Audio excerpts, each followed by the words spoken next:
Dans Romains 6, l'apôtre Paul dira « Ainsi vous-même regardez-vous comme morts au péché et comme vivants pour Dieu en Jésus-Christ. » Alors comment nous regardons-nous? Voilà, sous quel angle nous voyons-nous? Est-ce que nous vivons seulement sous le regard de la chair, et plus particulièrement sous le regard de la chair de péché, esclave, voyez-vous, du diable, des vices, esclave, voyez-vous, de l'esprit de ce monde, esclave de bien des choses qui pourraient avoir triomphé de nous ou qui voudraient triompher de nous, ou sommes-nous plutôt esclaves de la justice?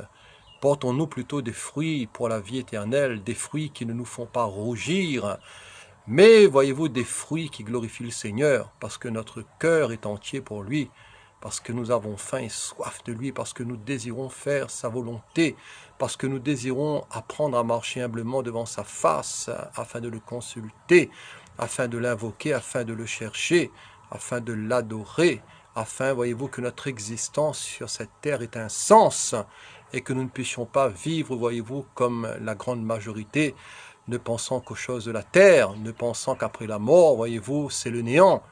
Or qu'en réalité, après la mort, nous entrons dans la vraie vie, nous entrons, voyez-vous, dans la réalité.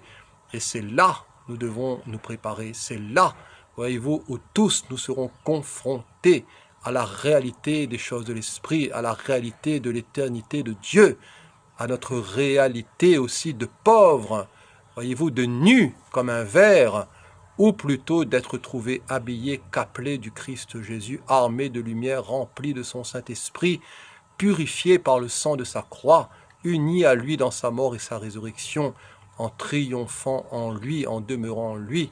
Et voyez-vous, ce que nous sommes ici-bas, cela se répercutera dans ce que nous serons dans l'éternité. Si ici-bas nous sommes loin du Seigneur, dans l'éternité nous serons loin de lui. Si ici-bas nous sommes unis à lui, si ici-bas nous avons une connexion avec lui, une relation de foi, si ici-bas nous cherchons à le connaître, alors nous serons aussi connus de lui. Alors voyez-vous, nous ne serons pas des étrangers là-haut, mais nous serons gens de sa famille. Nous serons, voyez-vous, de ceux qui font partie de ses fils et de ses filles. Alors que le péché ne règne donc point dans votre corps mortel et n'obéissez pas à ses convoitises. Ne livrez pas vos membres au péché comme des instruments d'iniquité, mais donnez-vous vous-même à Dieu comme étant vivant de mort que vous étiez, et offrez à Dieu vos membres comme des instruments de justice. Voilà, que toute notre être, l'esprit, l'âme et le corps lui soient offerts, notre volonté, nos désirs, nos affections, que toute notre être soit consumée par le Saint-Esprit. Soyez bénis.